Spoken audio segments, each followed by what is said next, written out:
Hey guys, welcome to Our Love, Our Journey podcast. And today we have a very fun special interview. And I can't remember I don't know exactly how to pronounce your name because we were talking about it before and was like, is it Nadaya? I don't know. I'm going to butcher it. So how do you pronounce your name? That's the first time I've heard that one. It's Nidhi.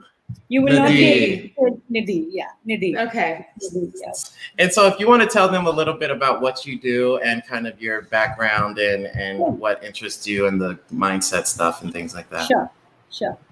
So I am a counseling psychologist by education academically. I was an advertising professional for almost 14 years, the first, 1.5 decades of my life. And then things happened, life happened. I am a certified life coach. I am also a certified therapist. I also practice NLP in my work. I am a positive psychology practitioner. And what interests me about mind, it's not just the mind. Mind is very, very fascinating, of course. It's the human behavior that's very fascinating. I often wondered, what makes us do things that we really do? What is it that, I'm seeing the same episode and you're seeing the same episode and we both are getting it sometimes completely different things out of it. Having said that, it's been a journey of self-introspections, walking away from things, embracing the new things, finding my own potential, and realizing that I am actually meant for greatness as everybody else is. So why not look at that, and see where I can go. Yeah. Yes, that's great. And yeah, the funnest part about human behavior and all that to me is that it never stops. So it's a lifelong, if you enjoy the journey of discovering self and the human behavior of others, it's a lifelong passion that you can have and keep working on. So that's really cool. Yeah. Okay, guys. So we're going to go ahead and talk about relationships and growth mindsets. First question is, all right. So do you think it's important to have a growth mindset in a relationship and why? I don't think everybody has a mindset, first of all. If you have a growth mindset, if you have an open mind towards life in general, every relationship will flourish.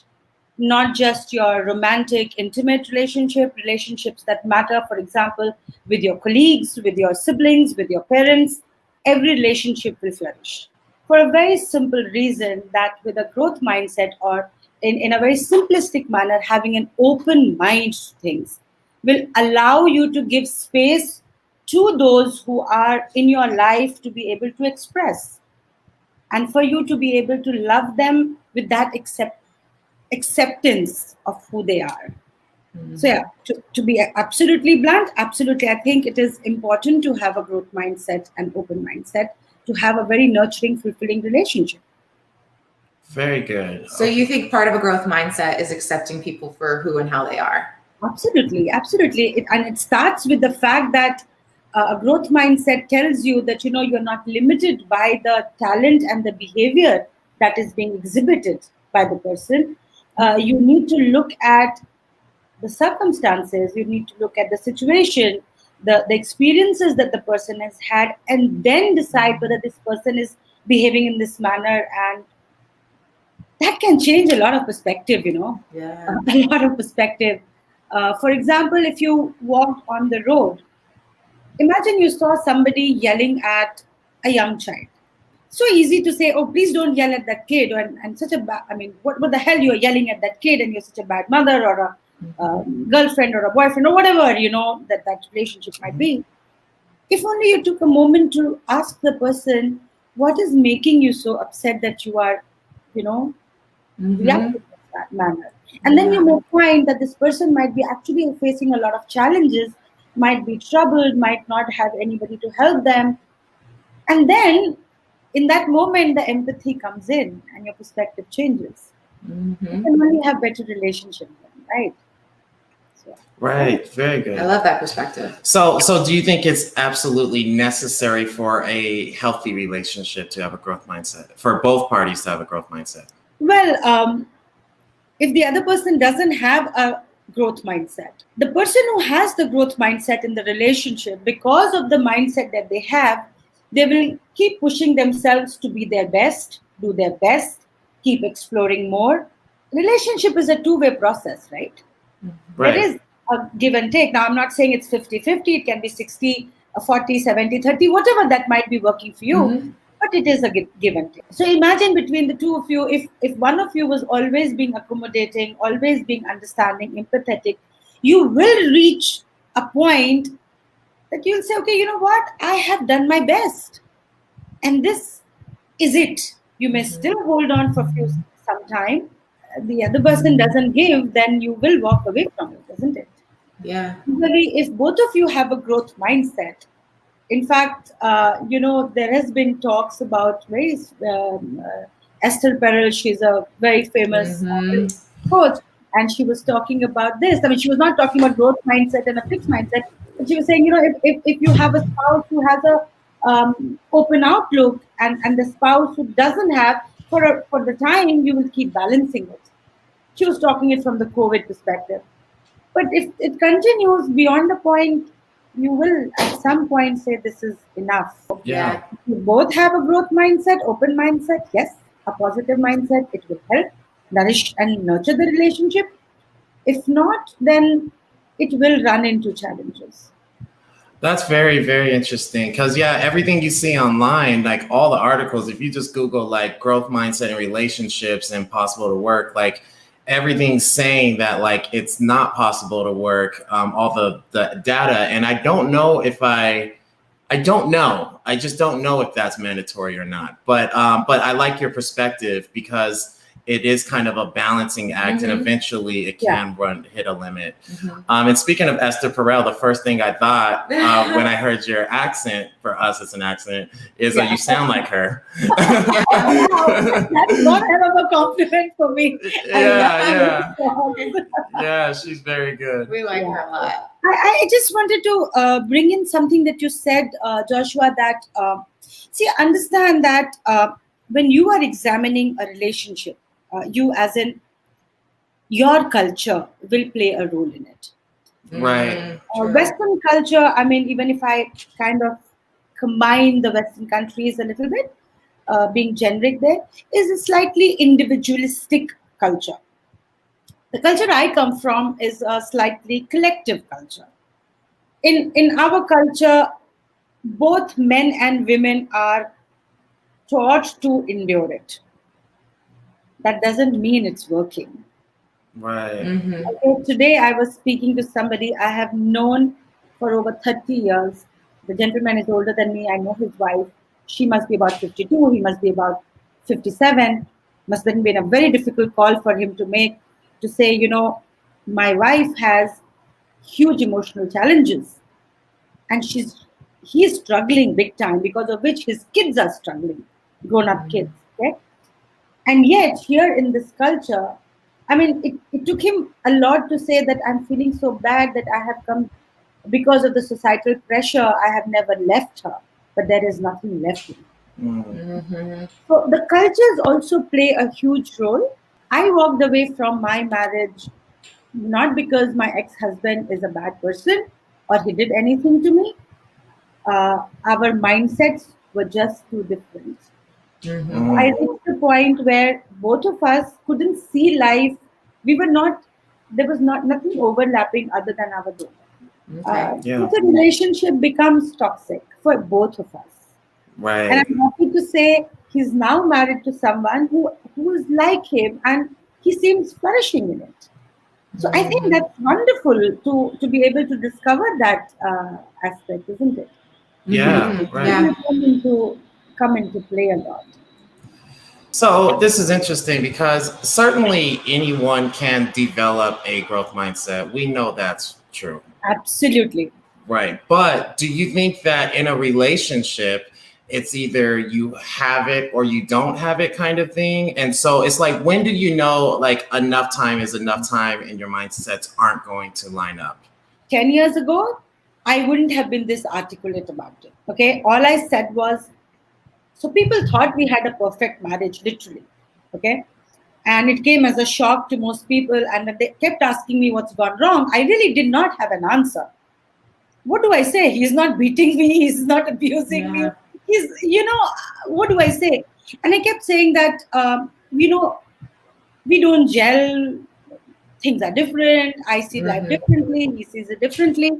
But I knew there was a moment in that introspection before, I decided to I just knew that I was stifling him, and more importantly, I was stifling myself. I remember a, a very brief incident that happened, and I saw myself like a small child, scared. You know how kids, when they're being scolded, sometimes over vehemently, they kind of huddle and their bodies. I can't even tell you. I just saw that.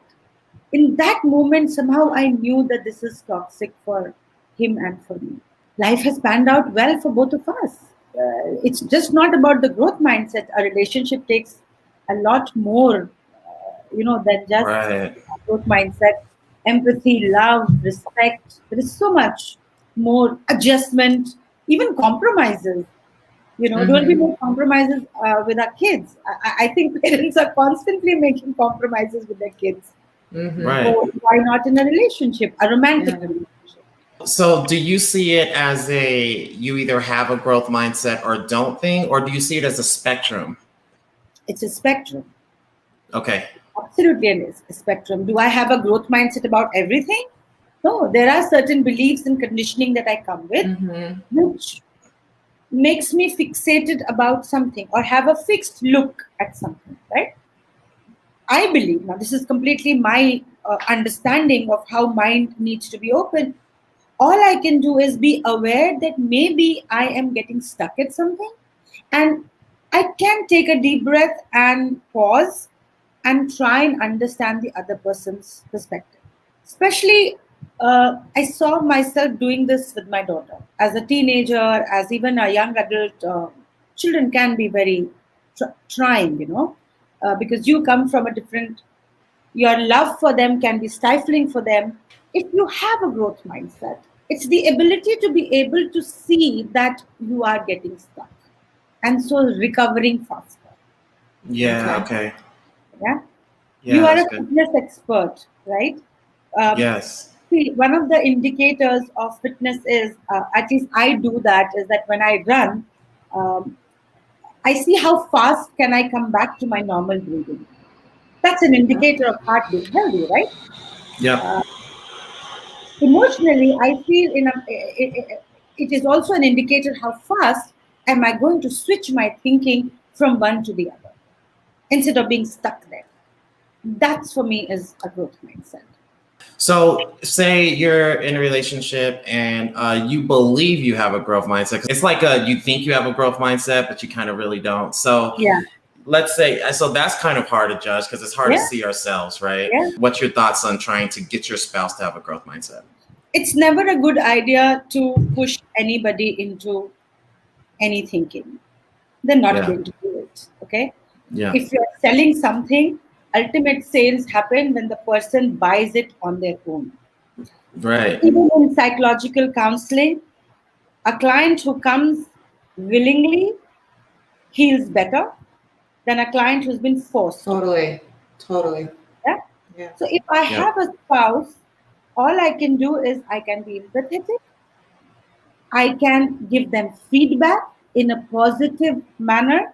I can ask them questions like, sweetie, what makes you do this? How can we do it better? Is there another way we can look at it? You can talk to them about it and hope as hell that your influence will also rub off on them. So do you have any exercises couples can do together to improve a growth mindset in a relationship? Yeah. One of the things that I tell couples who come into therapy with me is very important thing. You never ask the person, why did you do something? Why is banned. You don't ask why. You ask what. So instead of saying, Joshua, why are you feeling this? I would ask Alex to say, Joshua, what makes you feel this way? That's interesting. Okay. Because listen carefully, when I ask you, Joshua, why are you feeling this? It's almost as if I am questioning your entire integrity. I'm feeling it because I'm feeling it, damn it. Right? Right. Vis-a-vis, when I ask you, Joshua, what makes you feel like this? What's happened? There is a politeness, there is a consideration, there is an empathy. So that's one of the most empowering thing that you can do in your relationship. Ask the right questions. Do you feel like that validates their experience and validates their emotions when you talk about Yes, yes. Because see, if your spouse is feeling angry or upset or scared or any of those emotions that you are not liking, the fact of the matter remains they are feeling it. Right. It is there. Asking them why you feeling it, well, I'm feeling it. Just makes me feel stupid. That this is a wrong emotion. The fact that human beings are given the whole spectrum of emotion for a reason, right? Nature is beautiful. People have given us this. So when somebody is already feeling something that is naturally there, what's the point of questioning that? You want them to get better or feel better, then ask the right question. What is making you feel angry? Can we do it differently? Can we have a conversation about it? Would you like to tell me what I did that's gotten you so upset? Look, now I'm opening it out for you to have a conversation with me. If you see the other person, if you don't believe me, try it out. Among yourselves, try it out. And you will see that in that moment, the switch happens. So that's one of the biggest tools that I ask couples to absolutely use. The other thing that I often ask them to do is that, um, you know, at least 5 minutes every day, hold each other's hand and just sit. Even if you're watching TV, just hold each other's hand, because the energies get transferred from the. You don't have to say the words, right? So, and I've seen some amazing results with couples.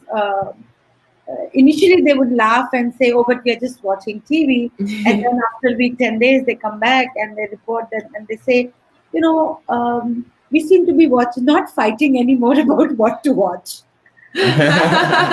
Also, some of them come back saying that we seem to forget that there is a television on, and we start chatting. Of course, goes without saying that both are willing to work at the relationship. If they're not, then everything else will then hit the wall. Right. Okay. So what are some of the common patterns you see in relationships where people, kind of, I don't want to say like it's all or nothing, but where do people kind of go wrong in relationships? What are some signs people listening can look for in their relationship to know that, hey, maybe this is going to lead to a not so optimal outcome? I believe if you're arguing, there is a communication. Yeah, wrong kind of communication, I get it. But when there is silence, so if you come up to your spouse and you say, "Is everything okay?" and the person says, "Yeah," or shrugs the shoulder, that silence is watch out. Right. And that may not be that the person is not really speaking to you. That underlying silence, if that has started to happen, if you start realizing that the person perhaps is not paying so much attention to the things or that he or she usually did, I think that's a very dangerous sign. Yes. Okay. When you and I get into a space of indifference, there cannot be anything worse. You want to fight, you fight. At least there is a dialogue. To love. Of course, everybody wants to love and be happy and all of that and have a communication. But when that silence starts to creep in, even with children. So when I counsel kids also, I tell the parents, have a dialogue. It's okay if they're not talking because they're teenagers. Right. That's fine. Learn to speak their language. So if your spouse is not talking to you or you're sensing that, there is a famous book, I'm just forgetting the name, 5 Love Languages. Oh, I was just going to ask you about that. It's such a wonderful book. look, if you did not know English and I did not know English, wouldn't we have to figure it out to speak to each other? Right. Good point. So why not in love? Yeah. What stops you from understanding the language that your spouse speaks or your partner speaks, or whatever you call it? Yeah, because what's interesting is I noticed, like, even in our relationship, like her one of her biggest love language, maybe her biggest love language, like the thing that she likes is acts of service. And I don't show love that way, but she gives me love that way. Right. So our values are like a little bit like different with as far as that goes. Yeah. And so she's doing things for me, like at the acts of service, to show she loves me, but my brain doesn't naturally take that as love. Yeah. Yes, right. And so I think that we all give what we think. So how I show her love is quality time and touch. Right. Absolutely. I have a partner who does act of service. For him, it is touch and act for service. And for me, it is quality time. Time is very, very essential. Yes. And then there's gifts, and then there's words of affirmation. Yeah. So words of affirmation. Okay. So I am quality time and words of affirmation. So I have actually to rewire myself to see it that that's the language he speaks. Yes. And my telling him that, I love him or I care for him has no meaning. So I have also learned to, do things with him. Yeah. He's happy whenever he travels, he wants me to pack his bag. And initially it would be like, right. And then I had to rewire myself, because to him, that was the language of love. Yes, that's one thing I'm working on, is because she does the dishes for me to show that she loves me. I'm just like, what? I can do it myself. Yeah, exactly. I'm like, I can just do the dishes, So I have one theory that I'd love to hear your insight on. I want to see if it's in your opinion, if it's a valid theory or not. I believe that definitely in relationships, but I believe in general, just about all of our pain comes from saying the word should or blame, right? And so 2 thumbs up for those just listening in the audience. On audio. So do you believe that everything is grounded in that for the most part, especially in relationships? The moment we start saying you should do this and I should do that. So one of the exercises that I do in my counseling services is the should exercise. So I make people write down, I should dash. Okay. And then there are these 20 sentences they will write in 5-7 minutes. I should be a good husband. I should be a good provider. I should be a good girl. I should be a good daughter. I should be a good employee. And when I read it, I feel, oh my God, I'm feeling the whole load. Yeah. And that expectation bogs you down so much, much, that instead of focusing on working with each other, loving each other, being with each other, you're perpetually trying to either expect what the other person should be, or whether they are being that or not, and also putting the pressure on yourself whether I am being that good wife or spouse or girlfriend or fiance or whatever else. So you're constantly working in so much of pressure. I was saying I had that. I should be a good mother. I should be a good wife. And I had these, and I actually had tick mark almost every I should that I had. Till right, that's good. I just couldn't do it. The pressure of it all. Yeah. So that's a good practice for everybody, to write down all their shoulds that's in their unconscious or even their conscious, or if they say it throughout the day, and then process those. But do you believe that all of our pain, like let's say 100% of our pain, comes from the dialogue of should or blame, or you're blaming yourself or others or something outside of you? Do you believe all of our pain comes from that? Because I'm trying to find examples of where it doesn't, and I can't find any. For me, it all comes from that. So you're actually right. If you will actually start synthesizing it, eventually it comes down to a couple of things, which is the need to be loved, the basic human need there are experiments which have been done that if you take a 2-month-old baby, and if you feed the child, if you give everything, you care for the kid, but if the kid doesn't have a human touch, in the sense is not cuddled and held and all, the baby will not survive beyond 2-3 months. Need for human beings to be loved and wanted is so primal to us. In that entire thing, if I have felt abandoned, or if I have felt not validated, or I have felt rejected, or somewhere I start questioning myself, what did I do wrong? What made this person not love me? What made this person not care for me? Why did my father not hug me?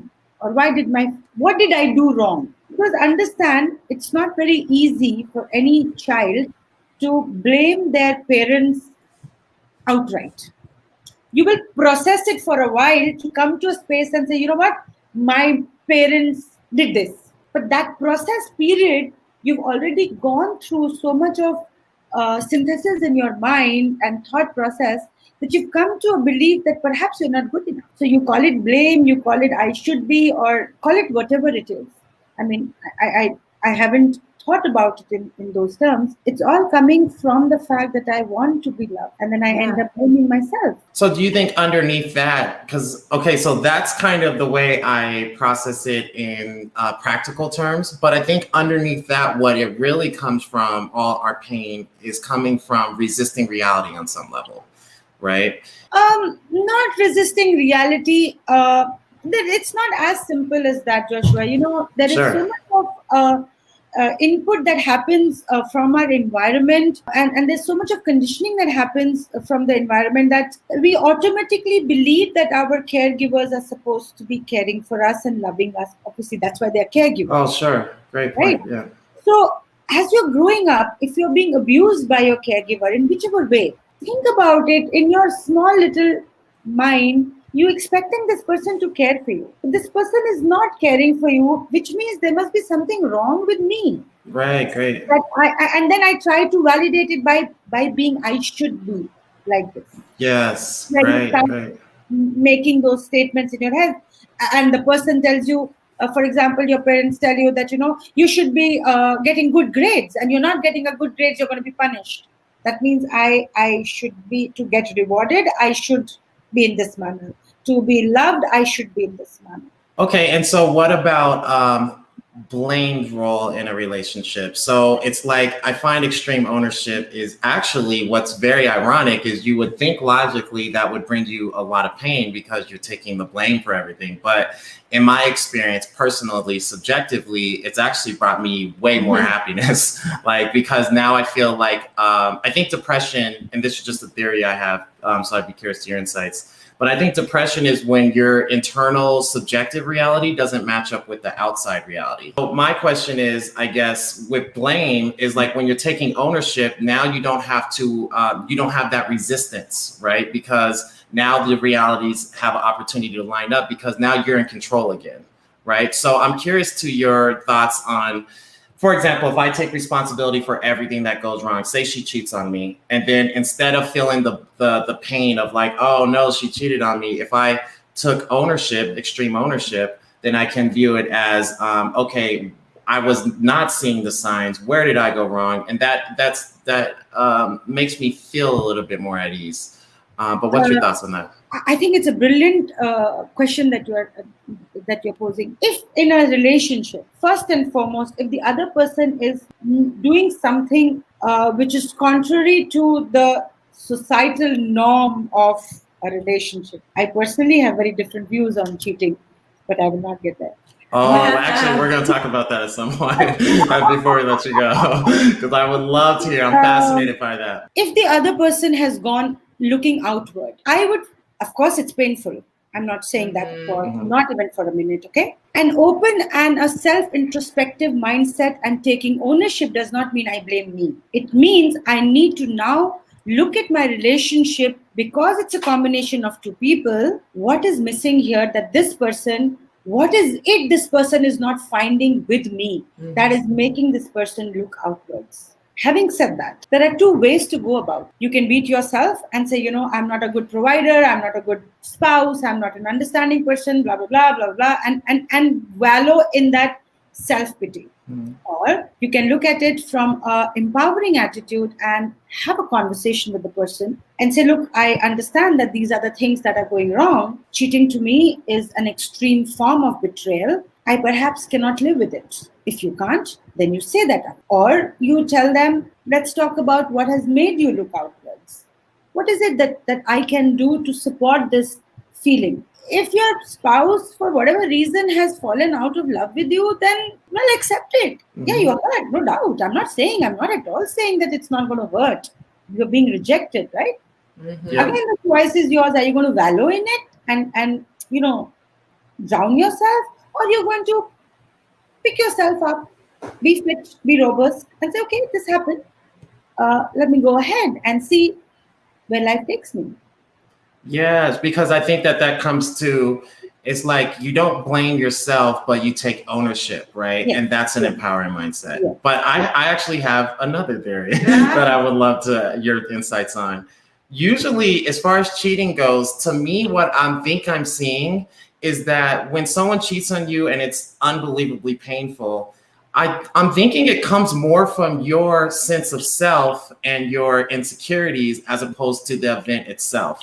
What is your thoughts on that? This is going to be very radical. I'm not sure whether people would actually like to hear what I have to say, but you feel rejected. Okay, I don't subscribe to that. Does it mean that if I have a client in front of me who's going through it, I'm going to tell them that? No, this is my personal right. thought process. I believe we are Homo sapiens. We are not meant to be monogamous. Okay. Can you elaborate on that really quick? So when you say Homo sapiens, like what do you mean by that? We are part of the animal kingdom. Just because we think that we have a frontal lobe and we can experience things differently from another species of animal, we are the greatest species. Maybe we are. We don't know how other species are behaving, right? Any which ways.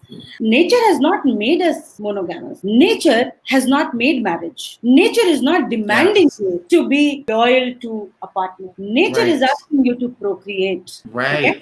Right? Yes. I love it. So my need to have a child is my need to procreate and take my species ahead. It's got nothing to do with me loving my spouse and saying, I'm going to have sex only with you. Right. Say the S word here, okay? Yeah. There are certain species which mate for life, and they are meant like that. There is no cheating there. They just are that way, right? Right. We are not.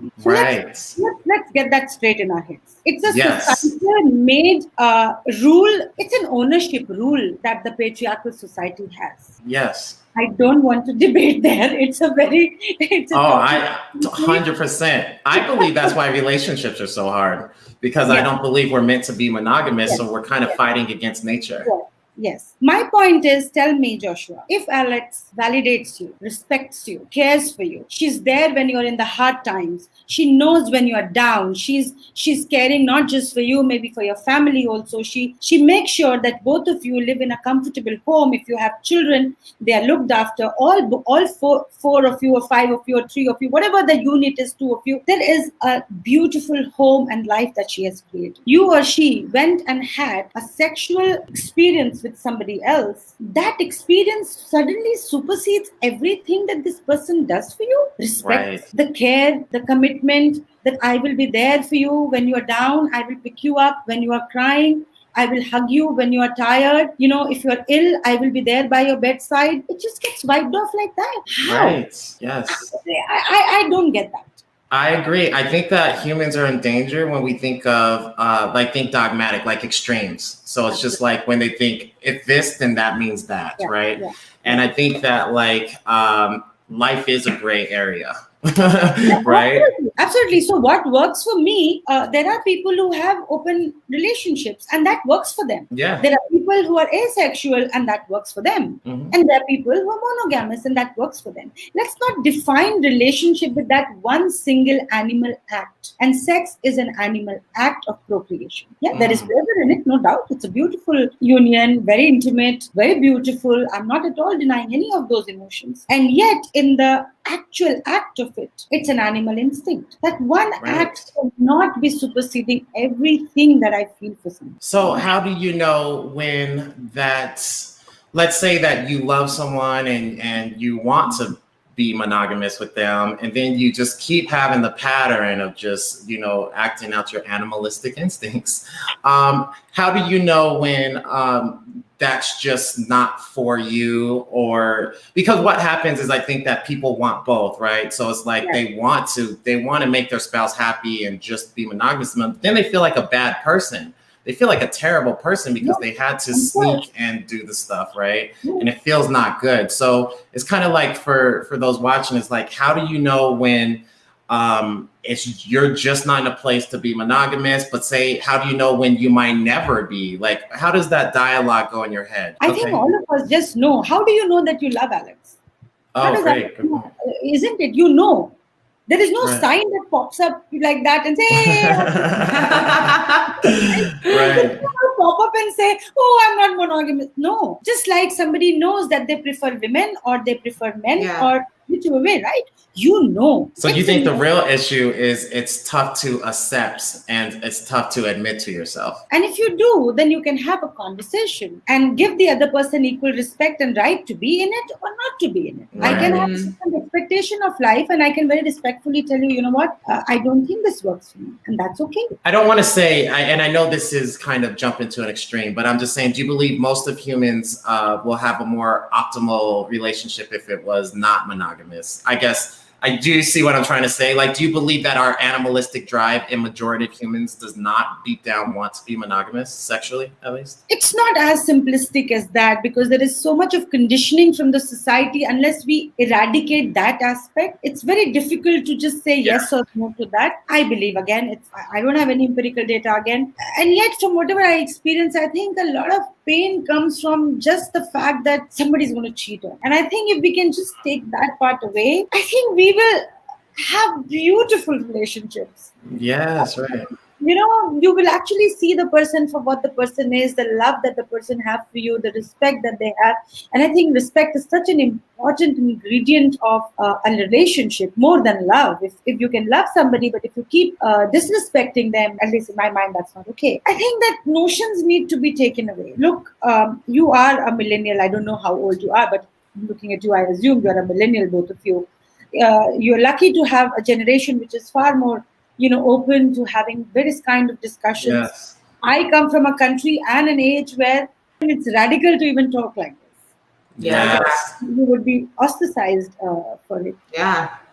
So I think the younger generation should take that up and should talk about it. I tell my daughter all the time that marriage is not an institution that you need to get into. You want to have a child, a man and a woman both have a right to have a child, and they don't have to be married for that. You can definitely have a kid if that's what you want. If you want to be committed to that, it has nothing to do with having sex with somebody, right?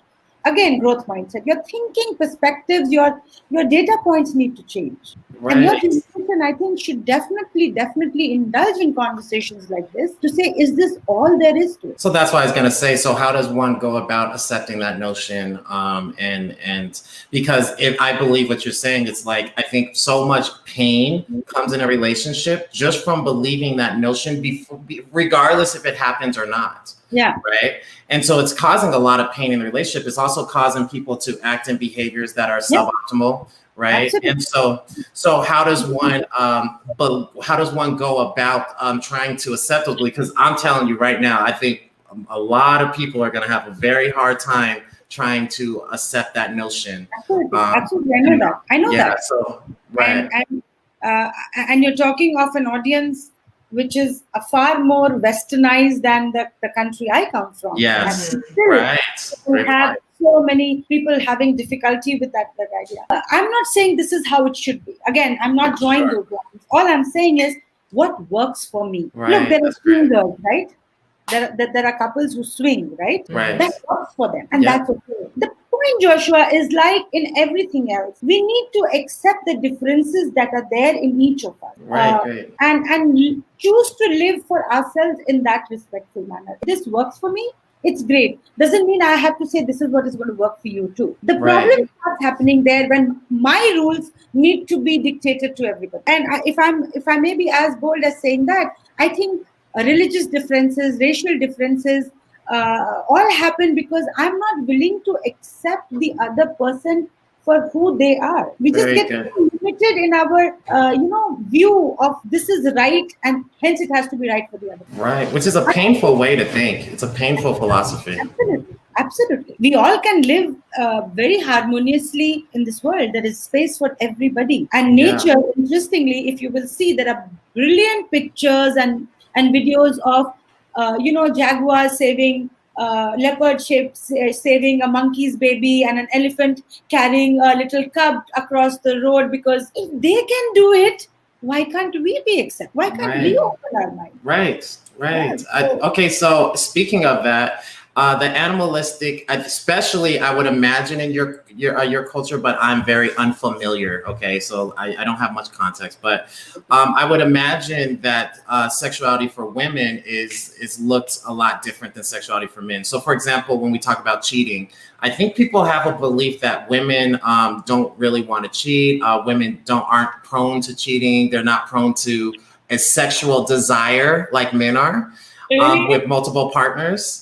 What's your thoughts who on are that? men cheating with, by the way?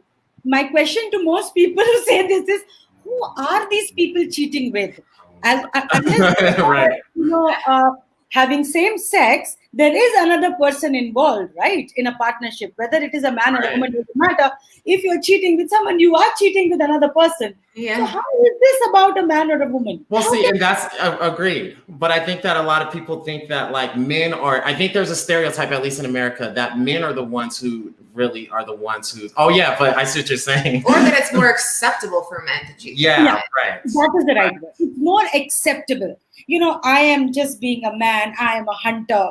Yes, And right. That's my instinct. Yeah. Yeah, instinct. And the woman is supposed to be the provider, the motherly, Yeah, caring. And these are such stereotypes. And you see women, even in my country, they are beginning to speak up. They are beginning to stand up and say, hey, Well, is there an animalistic or is there an evolutionary difference? So, for example, I think a lot of women possibly, I think I'm saying that women have a fear of men cheating emotionally more so, and men have a fear of women cheating physically. And does that come to evolution because we didn't have birth control or DNA testing throughout evolution? So if we'd be afraid if she cheats physically because that means that we don't know if the kid is ours, right? And then and then for women, it's because that can mean survival, right? So it's like possible. It's very possible because if you study psychology a little deeper, you realize that we are always assessing the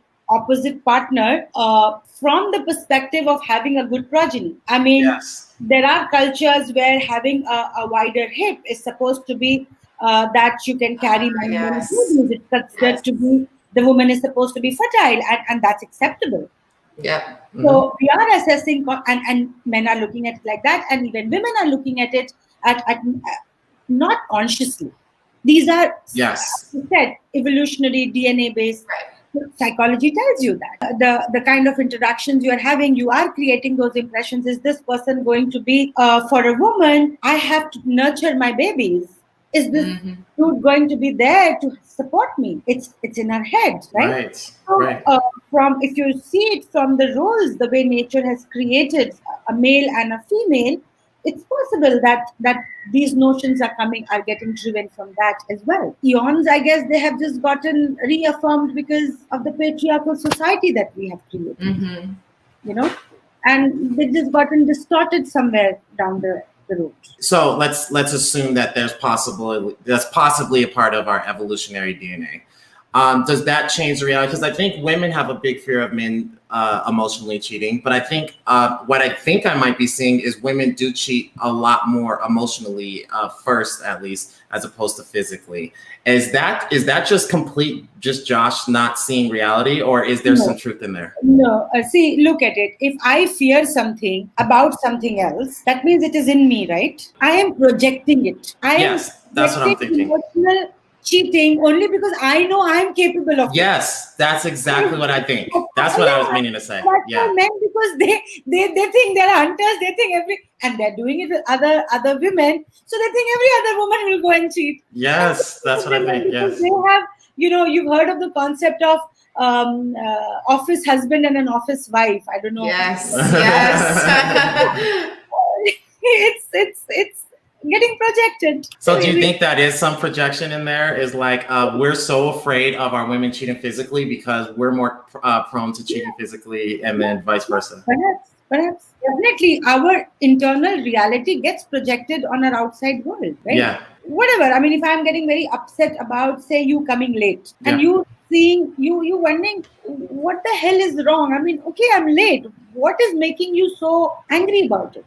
Yeah. That means I have a rule inside me of life being in a certain manner, and that either being okay or not. So everything that I have processed inside is going to be reflected on the outside. So if I am vulnerable to being, emotionally connected with someone in my difficulty, then I am obviously thinking that everybody else also has similar kind of feelings, or emotions, right? That's the only world I know. If in my world we slept during the day and we worked during the night, I would expect this. I would be saying, "Oh, you sleep during the night." Wouldn't that be shocking to me? Right. Because I don't know that world. And you will look at me, which world do you live in? Because everybody works during the day. So whatever is inside, what I know as a safe space is what I'm going to look for. So do you think a great personal development tool is what I think is when I catch myself being judgmental, it's a gift, because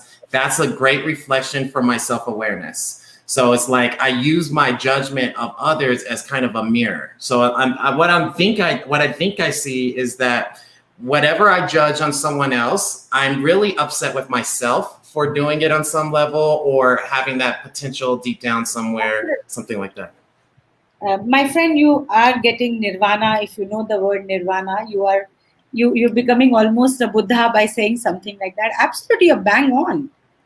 You're right. We are reflecting everything that is inside us. I myself have noticed certain feelings in the last couple of years, which were very alien to me before. Jealousy, for example. I always thought I was not a jealous person by nature, till it started to hit me in bits and pieces here and there. I had to, interestingly, whatever is inside also will get reflected in the kind of people you are dealing with. So I believe that all my clients are reflecting what is in me. So I better learn these, challenges that they're coming to me. And two of my clients, incidentally, simultaneously happened, and they started talking of jealousy. Okay. Mm-hmm. And I realized that there were certain parts of my life which were making me jealous of other people. Initially, I was in denial. I'm like, no, I'm not a jealous person. Till I started to open myself to say, no, there is this part in me. Now, I don't have, what I did was I took it, fine, this is a phase of life, and I understood what is bringing that up, a certain amount of self-introspection. Fortunately, I didn't beat myself up for it. Now, if we start beating ourselves over it and telling ourselves, a good person should not feel jealous, well, you are feeling jealous. Move on with it, right? Mm-hmm. Ask yourself the right questions. What is making you jealous? And you will get the answers. So you are reflective of everything that is inside of you. Right. Okay. So that's a great way for self-awareness. Do you have any other ideas? Because we know it's like very hard to see ourselves. It's easy to point the finger at others, but it's hard to do this. So do you have any other tips or advice as we kind of wrap up here that may help others get more self-awareness? I think having, I call them masterminds in your life, having 3-4 key people who you are very, very comfortable with, whom you respect, and you're being vulnerable in front of them is okay, because they will not use it, right? Right. Asking them to give you a feedback can really help you to change yourself. when I say a feedback, it is a feedback. It's not a criticism. A person who will respect you, mentor you, will tell it to you like that. And you need to have an open mind to say, if I tell you that, you know what, Joshua, you need to kind of mind your temper, you need to take it that way because it's a growth process. You partner with people to be able to help you, assist you in that forward movement. Sure. Another thing I very strongly believe, if you want to grow yourself, if you want to develop yourself and have a growth mindset and have an empowering life, is learn to accept challenges and failures. If something is thrown at you, maybe you don't have the skill sets. Can you learn it? The answer needs to be yes. Right? There is nothing in this world for anybody. If one person can do it, all of us can do it, right? Yeah, that's right. If today I want to be an astronaut, I don't think anything should stop me. Yep. Yeah, maybe the societal rules may tell me that, you're old enough and you can't do one, but that doesn't mean I don't have the potential, right?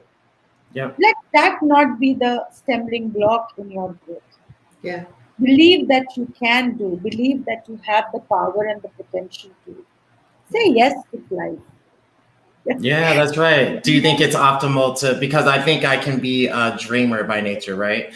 And I actually see that as an asset because I feel that it's helped me achieve things that I normally wouldn't believe in my current frame of, my current mind that I can do. So I do believe there's something called a healthy level of delusion, as long as you're taking action on that delusion. Absolutely, right? absolutely.